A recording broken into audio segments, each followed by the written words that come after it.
پدر رو به من مینمایی پگاه. همینم که تو میشناسی برا. 12 سال بگذشت گرچند از این زی نزدیک بینم شناسم یقین.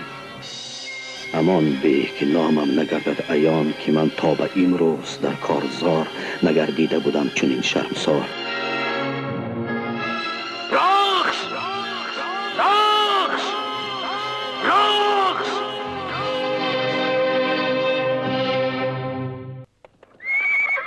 دریغا که سهراب مغلوب شد و هم رستم داستان رخشلو را ببین. در قسمت قبلی ثبت این قسمت فیلم برای تهیه‌گران خیلی مشکل بود. من انجام میدونم که اینو یکی برسل ساگزی اسفر به میاد. پوچی که است به سرعت رسید ما گفتیم که تمام. استاد این در فیلمنامه آمده بود که همین صحنه باید همین گونه ثبت شود یا که ایدهش طرف نوردبرداری پیدا. ما یه ذره گلمون و درا مونده. ای تماشای خلق. بیاده از 50 سال این جانبی مکان همچون قبر سهراب اعتراف می شود و مردم به آن خیلی ارت می‌گذارند.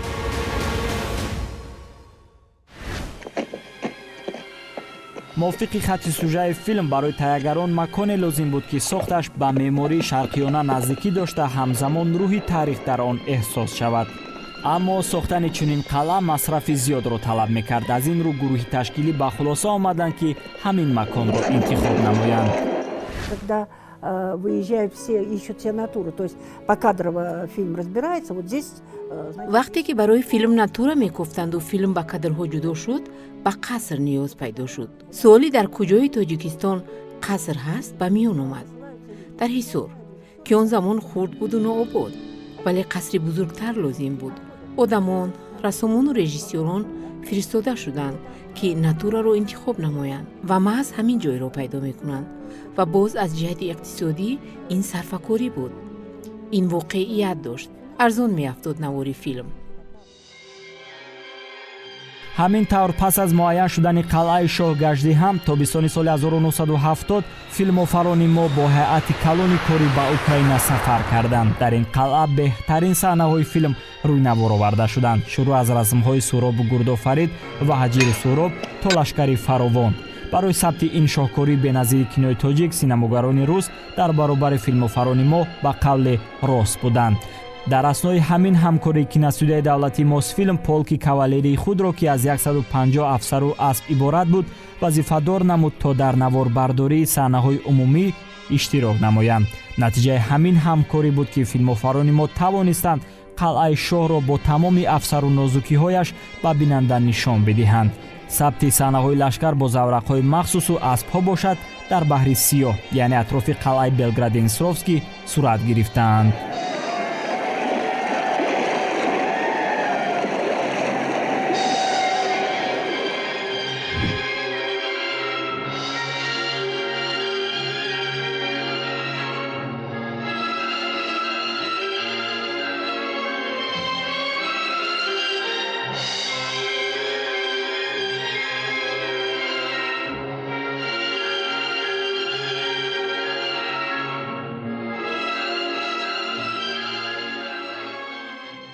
از ثبت فیلم در این قلعه خاطره ها خیلی زیادند. هنگام نواربرداری در اینجا هنرمندان ما با ماجراهای گوناگون روبرو شدند. روز فارغ از رفت نواربرداری هاشم گدایف و زوردخته برای سلقی شدن به آبازی رفتند، اما نمیدانستند که ماجرا خیلی دور و دراز خواهد شد. بعد از سیام که آدم میخواد کمی استراحت کند، هاشم گدو و چند کس ما موندیم دریا با آبازی کردیم. بعد از آبازی ما اپراتورس که ماشین داشتیم که وای بالاش کشیدگی وای هاشم همین خیلی شنا کرده بود، پیرهناشو نپوشید. من گفتم پیرهنات پوش چون که از شرق گذاشتن در کار نفس نیست.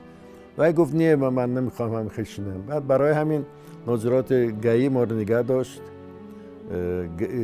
بردن حکومت، بردن عدلیه میلیس بردن، ناس که میخواستن موهاش تراشن. گفتم Это волос миллион стоит, пулисовит хаты. А мы мара наджолду. Чхел миллион. Уже ножницы овардан, в фильме суроб, мой худаман. Ножницы уже хотом. Я говорю, там, не трогай. Это волос $1 000 000 стоит. А мы командир говорит, что он ненормальный? Что он говорит? А вот там $1 000 000 стоит, вас будут это. А там зан группа кино туда ба. اون وقتا موبیل تلفن نبود که با زور با تلفن یافتیم کیمیگر و کیمیگر میر شهر تلفن کرد میر شهر به عدلیه میلیس تلفن کرد که عذاب ندادن آزاد کردن هم خیلی حادثه بود.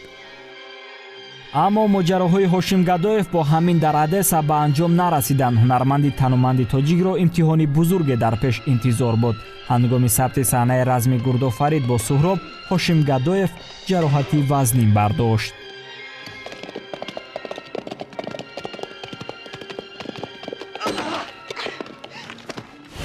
Кино секретов.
Машину подайте сюда.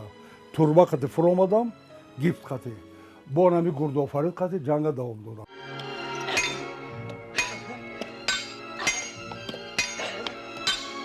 захми ангуш барои ҳошим гадоев дар сабти ин саҳна ҳанӯз анҷоми кор набуд. ҳунарманд қариб буд аз як чашм низ маҳрум бишавад. нобино шудани қаҳрамони асосӣ бошад, тамоми корро барбод медод. аз ин рӯ ин мушкилӣ тамоман ба таҳиягарон лозим набуд. Ана ҳамин абру, ана ҳаминҷа ё инашай, намедонам кадом шай.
Баробад омад.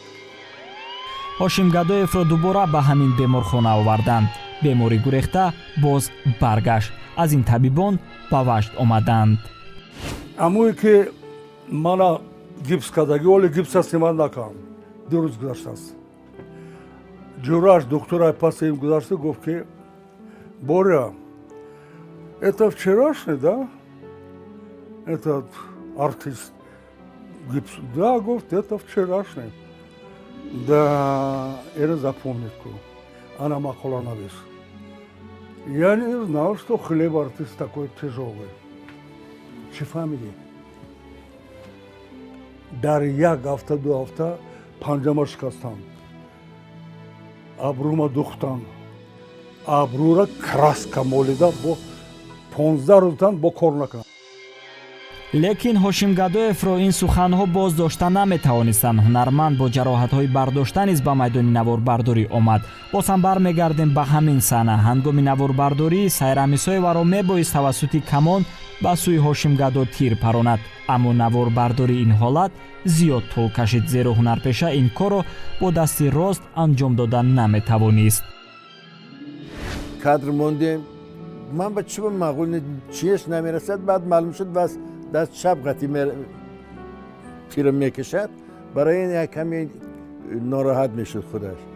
барои ин гуфтам ин планро пагоҳ монем ки вай тамрин кунад даст рост қати ки нақсар бирояд. рӯзи дигар сайрам исоева бо тайёрии ҷиддӣ ба майдони сабт ҳозир шуд ва саҳнаро бемушкилӣ сабт намуданд. разми мазкур дар дохили ана ҳамин ҳандақ ки дар даромадгоҳи қалъа ҷойгир аст наворбардорӣ шудааст. бояд гуфт ки Белград Денисровский дар гузашта яке аз маконҳои дӯстдоштаи аксар синамогарони давлатҳои собиқи иттиҳоди шӯравӣ ба ҳисоб мерафт ва дар ин макон филмҳои зиёде рӯй навор оварда шуданд. яъне қалъаи Белград Денисровский мувофиқтарин макон барои сабти филмҳои таърихӣ дониста мешуд. пас аз сабти филми Рустам ва Суҳроб дар ин макон Борис Кимёгаров ба ин ҷо дил баст. ин буд ки баъд аз рӯи экран баромадани ин филм ӯ барои сабти ду қисми достони Сиёвуш дубора ба ин макон баргашт. яъне аз синамои тоҷик дар Белград Денисровский танҳо ду филм Рустам ва Суҳроб ва достони Сиёвуш наворбардорӣ шудаанд.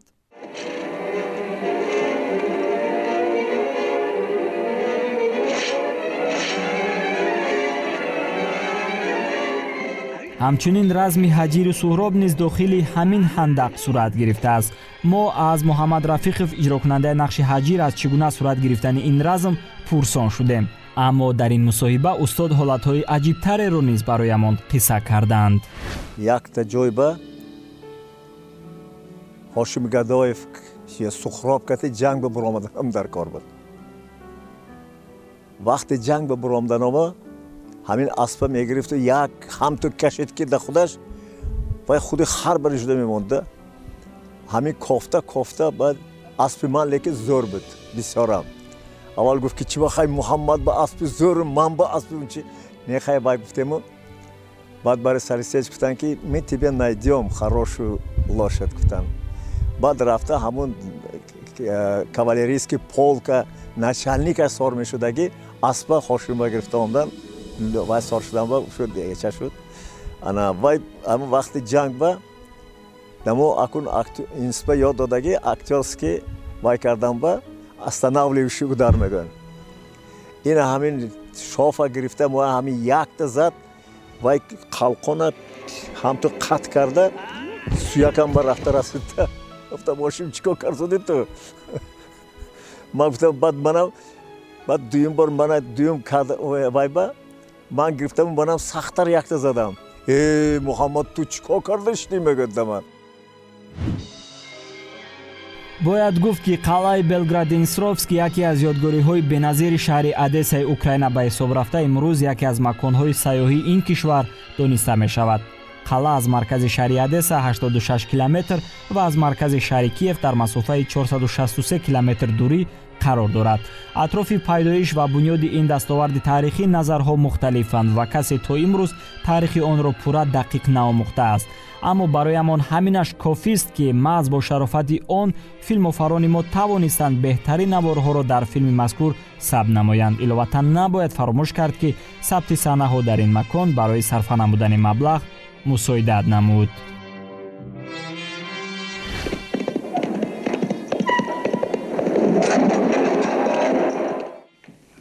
дил аз даст дода.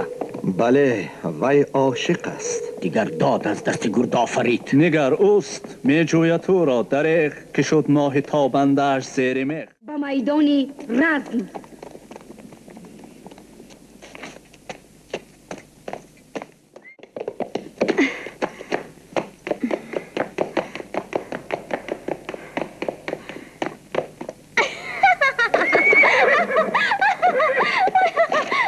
چرا خنده داری؟ در این دیش کشا؟ به حالت بخندم دلی را گوا که سید خود از دست کردی رها و یا انتظاری است آین تو را. аксар саҳнаҳои дигар дар киностудияи давлатии тоҷик филмнавор-бардорӣ шуданд, аз ҷумла қасри шоҳковус ва нақбе ки рустаму гурдофарид пинҳонӣ барои дидани суҳроб меоянд. бинобар сохтани майдонҳои саб барои дигар филмҳо декоратсияи ин филм нобуд карда шуд, аммо баъзе ҷузъиёт то имрӯз боқӣ мондаанд. дар ҳамин ҷа як саҳнае ки камтар декоратсия дигар хел буд кор кардаган. аз он тарафдам дар он тарафам ина чӣ хел дистед дар ин ҷам кор кардаган рустаму суҳроб. ин ҳамино ҳамин чизе ки дидестем. агар киноро дида бошем, филма тамошо карда бошем, ҳами курсиҳо мегӯянд ҳамиҳом истифода бурдаган дар он кино. ҳамиам ай филми рустаму суҳроб мондаган. ин ҳамин тахте ки ина чӣ хеле буди ба чизе ки аввал тайёр кардагӣ ҳамин чизи оригиналӣ аст. ина бинед ин пӯст дорад, мис қатӣ кардагӣ, тахта кардагӣ, чарм қатӣ кардагӣ. ина бинед ина вазншам як 80 кило вазн дорад. чизое ки пештара ин тозира барои ҳамин нигоҳ дошта шудага чизи бақват.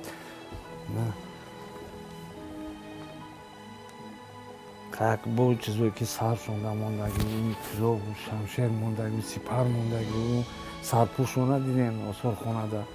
ҳамин чизоам аз ҳамун шоҳнома мондагӣ.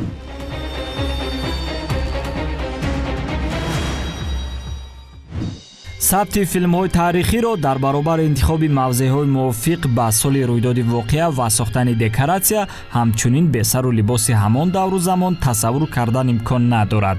ин буд ки борис кимёгаров барои ҳарчи воқеӣ дар экран нишон додани қаҳрамонҳои шоҳнома барои духти либосҳо ҳунарманд, нависанда ва рассоми машҳури ӯзбекистон Шавкат Абдусаломовро даъват намуд. бо роҳбарии Шавкат Абдусаломов беҳтарин мутахассисон аз қабили Рима Зудерман ва Александр Боем ба ҳайати рассомони филм шомил гардида, ҳамчунин барои сохтани силоҳу аслиҳа ва тоскулоҳу ҷавшан мутахассисон аз ҷумҳуриҳои Озарбойҷону Гурҷистон даъват гардиданд. борис кимёгаров мехост симои шоҳони шоҳнома бо ҳамон шаҳомату бузургии тасвири фирдавсӣ дар экран падид оянд. аз ин рӯ тамоми сару либос аз матоъҳои қадимаи ориёӣ то чармҳои воқеӣ ва тоскулоҳои қаҳрамонҳои асосӣ бошад аз металли биринҷӣ бо ҳакокиҳои қадимӣ кор кард шуданд. ин аст ки аксари боқимондаҳои онҳо бо гузашти ним аср сифати худро гум накарданд. инро дилхоҳ нафаре ки ба осорхонаи муассисаи давлатии тоҷик филм ворид мешавад метавонад шоҳид бошад.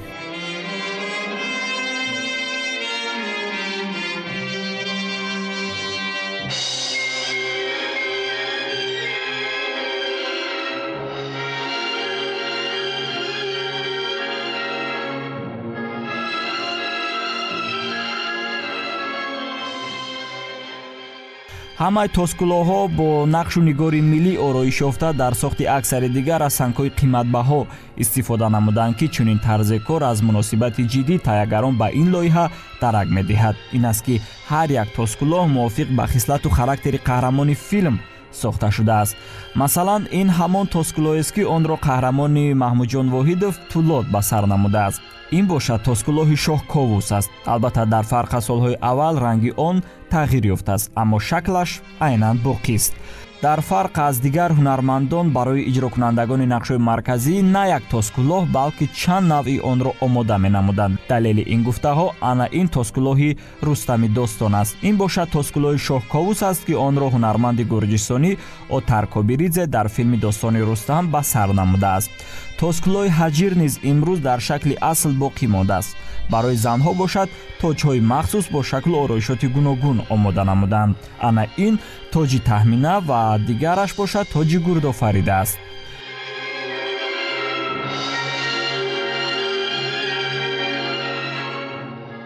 дар фарқ аз дигар тоскулоҳои суҳроб ягона кӯлоҳи боқимонда ана ҳамин кӯлоҳи размист ки онро ҳунарманд ҳангоми набард бо Гурдофарид ба сар намуда буд. дар ин ҷо хурдтарин ашё аз қабили дастпона ва қисмҳои иловагии сару либоси ҳунармандон низ маҳфуз аст. чизи дигаре ки бештар диққати моро ба худ ҷалб намуд, шамшер ва тиру камони дар филм истифода шудааст ки ҳамагӣ ба таври воқеӣ сохта шуданд ки вазнҳои хеле гарон ҳам доранд.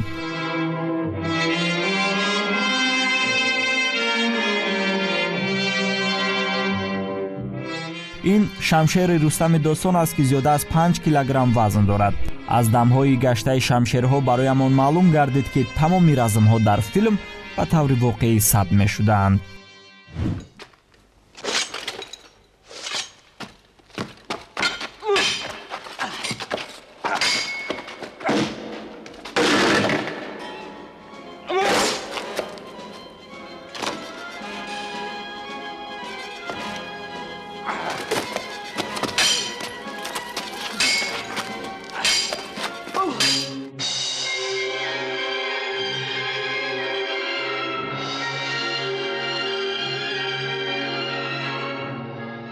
ҳамчунин дар ин осорхона метавон бо курсиҳое бохӯрд ки дар ҳар се филмҳо, яъне достони рустам ва суроб ва достони сиёвуш истифода шуданд. аз наворҳои қалъаи Белград-Денисровский маълум гардид ки ин курсиҳоро барои сабт ба Одесса бурданд. масъулини осорхона кӯшиш мекунанд бо ҳифзи ин ёдгориҳои беназир таърихи бои синамои тоҷикро ба гузаштагон ҷовидон нигоҳ доранд.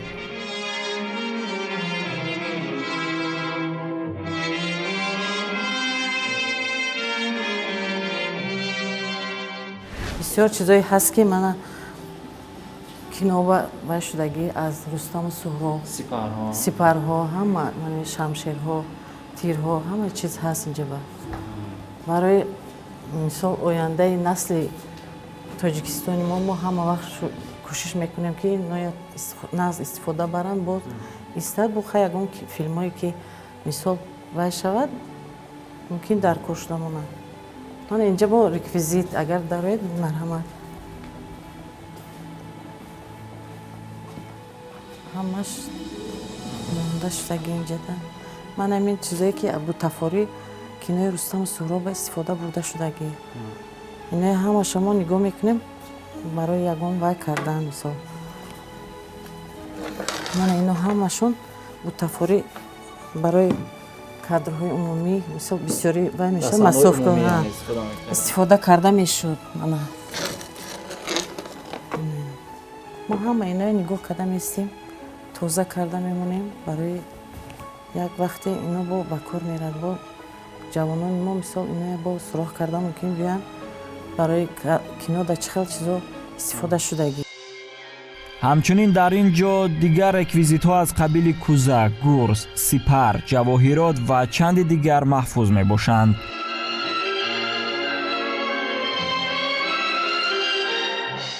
барои дидан аз либосҳои қаҳрамонҳои филм мо ба шӯъбаи либосҳои муассисаи давлатии Тоҷикфилм ворид шудем. марҳамат, амбори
ҳамиҷа духтагиан, инҳоро ҳам ҳамиҷа бисёриша духтагиан. Пойафзол, цехи пойафзолузӣ ҳам доштем.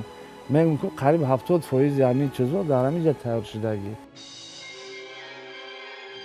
боиси хурсандӣ аст ки то имрӯз қисми зиёди либосҳои ин сегона шурӯъ аз ҳунармандони саҳнаҳои умумӣ то қаҳрамонҳои асосӣ дар шакли асл боқӣ мондаанд, аз ҷумла либосҳои Гурдофарид, Таҳмина ва Рустаму Суҳроб. абдурашид ҷалилов мегӯяд сирри гум накардани сифати либосҳо дар омода шуданашон аз матоъҳои нодир аст. ҷони гапа гуфтем ино матое ки ҳозир ино хел нестан қариб ки нестан гӯем хато намекунем инам чарм ино инай мишкавин меган матое ки қобчаҳо линча мегем линчаҳои пештара инам аст аз ришта ёки ино инамин пашми тоза ин тоза ки рустам худаш дар тан кардаги ҳамин чизи реали оригинали ки дар тани рустам буд ҳамина ина 50 сол гузашт ин палангча ин тоза ин худаш тоза ҳамин чизе ки чизи сунъӣ мегем ё искусствени не ин чизои тоза бисёри ҳамин матоъо материалҳо матоъо аз чизои тоза кардагианд чизое ки табиӣ барои ҳамин қадар сол ино нигоҳ дошта мешавад. моҳистон хайруллоева солҳост дар ин шӯъба кору фаъолият намуда. ҳангоми суҳбат бо эшон бароямон маълум гардид ки ӯ ҳар як либосро ба андозаи фарзанд нигоҳубин ва эҳтиёт мекунад. мавсуф мегӯяд ҳатто либоси дӯстдоштаи худро дорад. аз ҳама либоси дӯст медоштагии ман либоси таҳмина ҳаст.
аз ин хазинаи нодири таърихӣ бисёриҳо то имрӯз истифода мебаранд. аз ҷумла либосҳои қаҳрамонҳои асосӣ борҳо зинадиҳандаи қомати мавзуни гулдухтарони тоҷик дар ин ва ё он чорабиниҳои фарҳангӣ мебошанд.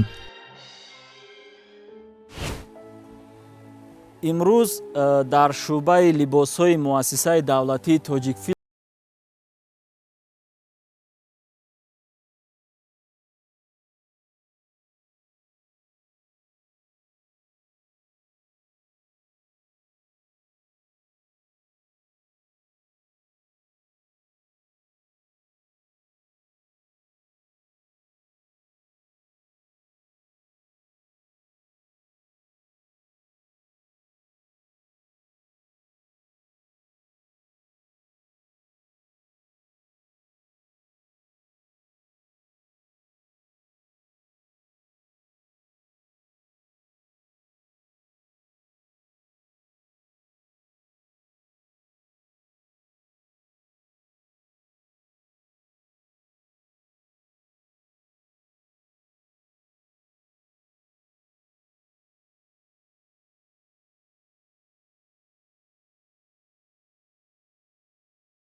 بگو چونی؟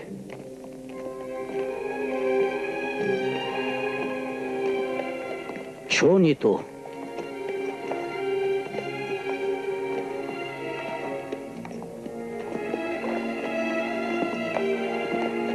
حالت چطور؟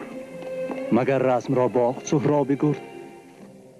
мутахассисон мегӯянд муваффақияти ин се гуна хоса филми рустам ва суҳроб аз оҳангҳои он низ вобастагӣ зиёд дорад. Борис Кимёгаров дар интихоби бастакор вақти зиёдро сарф намуда билохира оҳангсози ҳамон вақт машҳур Ориф Меликовро даъват намуд, ки ин аввалин ҳамкории ӯ бо синамогарони тоҷик гардид. вақте ки филмҳои силсилаи рустамномаро тамошо мекунед, рустам ва суҳроб, сиёҳпӯш ва дигар, дар он ҷа анамон чизе ки дар услуби мусиқинигории филм ҳаст, мусиқӣ бештар берун аз кадр аст. яъне мусиқӣ гӯё воқеаҳои кадрро тавъам тасвир мекунад. кадрҳо, образҳо бо роҳи худ, сюжет бо роҳи худ меравад, мусиқӣ ба ҳамин сюжет гӯё бо садои мусиқӣ, бо воситаҳои садои оркестри симфонӣ шарҳ медиҳад ба шунаванда ҳамон маъниро барои боз ҳам амиқтар ворид кардан ба зеҳни тамошобин кӯмак мерасонад. инро дар ҳамин услуби мусиқинависии филм мегӯянд мусиқии берун аз кадр. бисёрии филмҳо кӯшиш мекунанд ки ҳамин мусиқии кадра истифода, яъне дар кадр суруд мехонад, дар кадр рақс мешавад. фарз кунед дар достони ҳасани аробакаш онҷо дар кадрҳо суруд бисёр, рақс бисёр. лекин инҷо такрор мекунам, азбаски шоҳнома, мазмуни шоҳнома, умуман муҳтавои ин асари бузург мусиқии дигарро талаб мекард, Кимёгаров ман фикр мекунам хеле устодона ва хеле бо дониши том аз ҳунари ҳамин гуна як композитори маъруф истифода бурданд. ва инро тамошобинон ман фикр мекунам ки борҳо эҳсос карданд ки дар ин филм мусиқӣ дигар аст. санъатшиносон сабаби наздикии ин оҳангро ба дили мардум дар решаҳои қадимаи фарҳанги шарқ арзёбӣ мекунанд. агар ба оҳангҳои дар филм офаридаи Ориф Меликов муроҷиат кунем, мебинед ки унҷа оҳанг гӯё тоҷикӣ аст, лекин иқтибос накардааст аз оҳангҳои халқӣ, гарчанде ки вай метавонист аз рӯи нота аллакай садҳо сурудҳои халқӣ вуҷуд дошт ки ба нота гирифта шуда буданд, вай метавонист аз оҳангҳои халқии тоҷикӣ истифода бурад.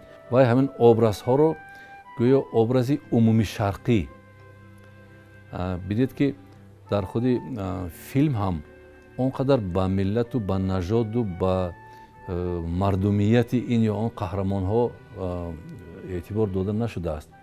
ин қаҳрамонҳо гӯё қаҳрамонҳое ҳастанд ки ҳар як халқ метавонад, ҳар як фарҳанг, ҳар як тамаддун метавонад инҳоро қаҳрамони худ ҳисобад.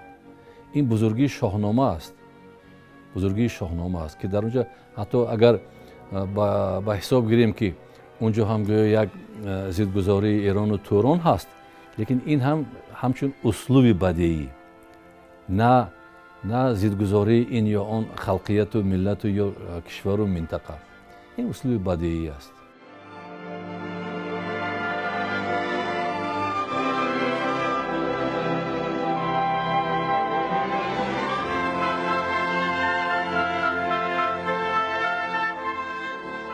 имрӯз оҳанги силсилафилмҳои шоҳнома яке аз оҳангҳои писандидаи фарҳанги шарқ ба шумор рафта дар бисёр чорабиниҳои сатҳи ҷаҳонӣ аз минбари баланд садо медиҳанд, ки ин ифтихори ҳар як фарди тоҷик аст. мусиқии шоҳнома эътирофшуда ва ҷовидона аст. аминем ки бо солиёни дароз рӯҳи шарқ бо шунидани он ғизои маънавӣ хоҳад гирифт.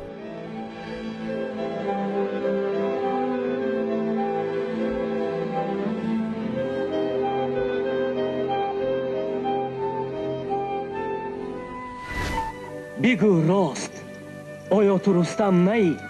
بگو راست از تخمه میرمی بهری خدا رستمی؟ نه او یک پهلوان است و من که ترم. پس از خیشتن دان زی چی سر کنیم؟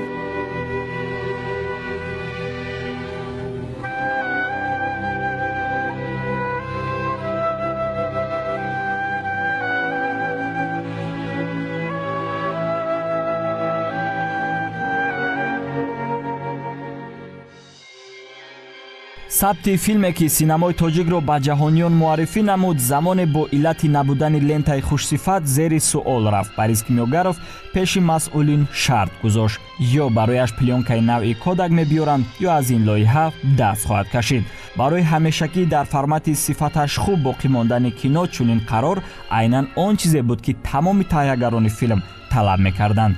билохира пофишориҳои Борис Кимёгаров натиҷа дод ва барояш плёнкаи Kodak, ки дар он замон хеле гаронарзиш буд, дастрас гардид.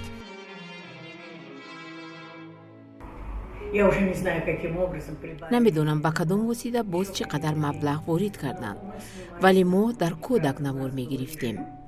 албатта реҷаи худро доштем, на зиёдтар аз 2-3 дубл. барои ҳамин дақиқан тамрин мекардем ҳар қадамамонро, ки то куҷо равем, дар куҷо истем, ба хотири он ки дубли иловагӣ накунем.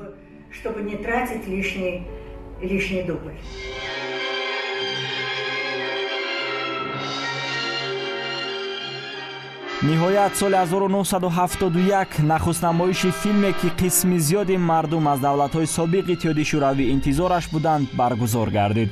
овозаи аз ҳама филми гаронарзиши синамои тоҷик ҳамаро ба кинотолорҳо меовард. солҳои 71-72 ҳама дар бораи ин филм ҳарф мезаданд. тоҷик кино аз имтиҳони бузург гузашт. акнун ҳама заҳматҳо хотима ёфт. вақте расид то шаҳди муваффақият чашида шавад. соли 1972 дар панҷумин кинофестивали умумиттифоқӣ ки дар шаҳри Тбилиси Гурҷистон баргузор гардид, Рустам ва Суҳроб сазовори мукофот ва ҷоиза барои рӯи экран баровардани анъанаҳои халқӣ ва қаҳрамонҳои ҳамосавӣ гардид.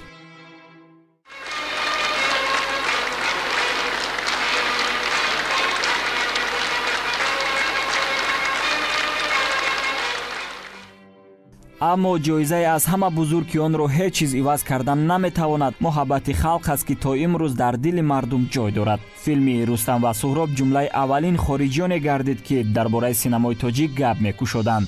аз ҷумла иҷрокунандаи нақши асосӣ дар силсила филми Падарсолор Муҳаммадалӣ Кишоварз ҳангоми сафари ҳунарӣ ба Тоҷикистон дар соли 2005 ба саволи оне ки бо кадом филми тоҷик ошнос, чунин посух додааст ки аз синамои Тоҷикистон барояш ду филм қимати бузург дорад, яке қисмати шоир ва дигаре Рустам ва Суҳроб. мавсуф ҳардуи ин офаридаҳоро аз қуллаҳои баланди санъати синамои тоҷик арзёбӣ намудааст.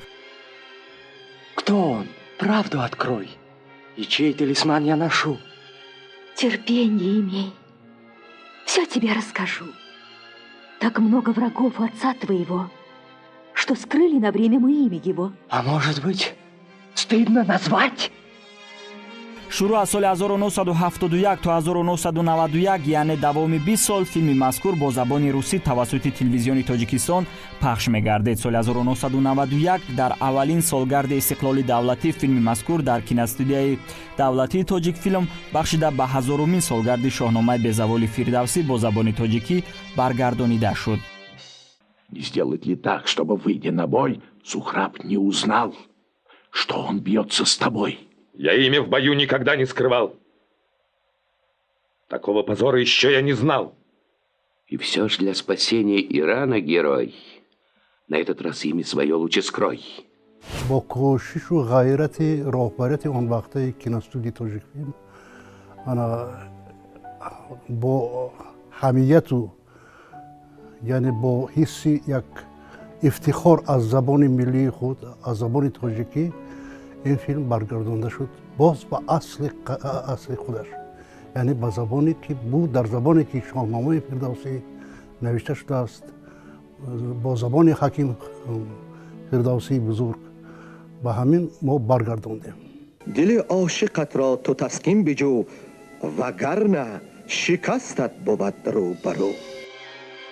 бисёриҳо то имрӯз фикр мекунанд ки тамоми қаҳрамонҳои филм бо сатурҳои шоҳнома ҳарф мезананд, аммо чунин нест. Рустам ва Суҳроб танҳо мазмуни шоҳнома аст, на худи он. аз ин рӯ барои баргардониданаш нафаре лозим буд ки аз тамоми нозукиҳои назм бохабар бошад ва тавонад ки дар доираи истилоҳоти шоҳнома онро тарҷума намояд. дар он вақт интихоби ягонаи масъулини шӯъбаи дубляжи тоҷикфилм шоири халқи Тоҷикистон устоди зиндаёд Лоиқ Шералӣ буд.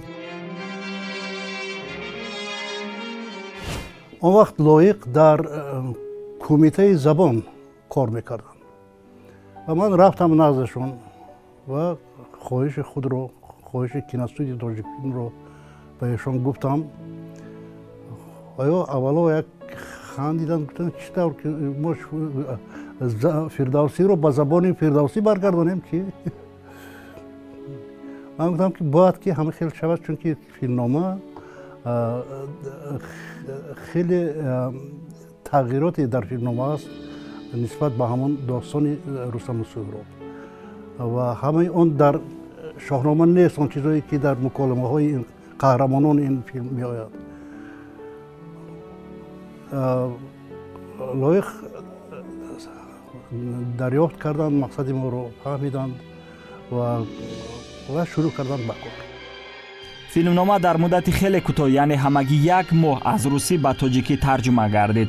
این کار چنان ماهرانه انجام داده شد که تا امروز بسیاری ها فکر میکنند که سطرها نه از مضمون شاهنامه بلکه از خود آن گرفته شدند. مرحله دیگری کار انتخاب صداهای موافق گردید. از سبب آنه که اکثر هنرمندان اساسی فیلم از خارج جلب شده بودند، مسئولین را لازم آمد برای آواز دادن بر نقش‌های آنها صداهای موافق را انتخاب نمایند. آن وقت برای آواز دادن نقش رستم عطا محمدجانов انتخابی یگانه بود.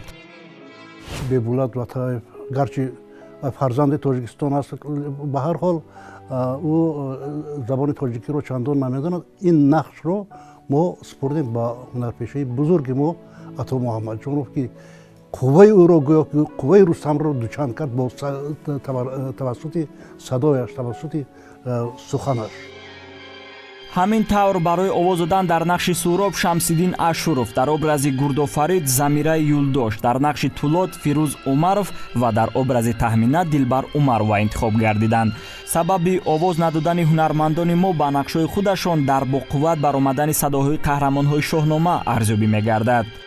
Ты должен на бой вызвать прежде всего. با خردیز مادر شنیدم بسه نباشد چو رستم در عالم کسی. Мечтаю сразиться с ним. Честью клянусь. Над непобедимым победы добьюсь. А что ты с ним сделаешь? بیدان بیگمان چو زینهار خواهد ببخشم امان که رستم پس از رزم کین از عدوی نگیرد بسیچم که باشم چوی. با شرافت این اقدام نیک طی 30 سال است که فیلم هنری رستم و سهراب با زبان روان تاجیکی پیشنهاد علاقه‌مندان سینما گردانیده می شود. روایت یکی هست در تیرگاه بگریند گلها به صد درد و آه و ارواح تهمینه و رستمش کند سیر با جمله درد و غمش. بدین داستانم بسی حکمت است ولی آدمی را کجا فطرت است.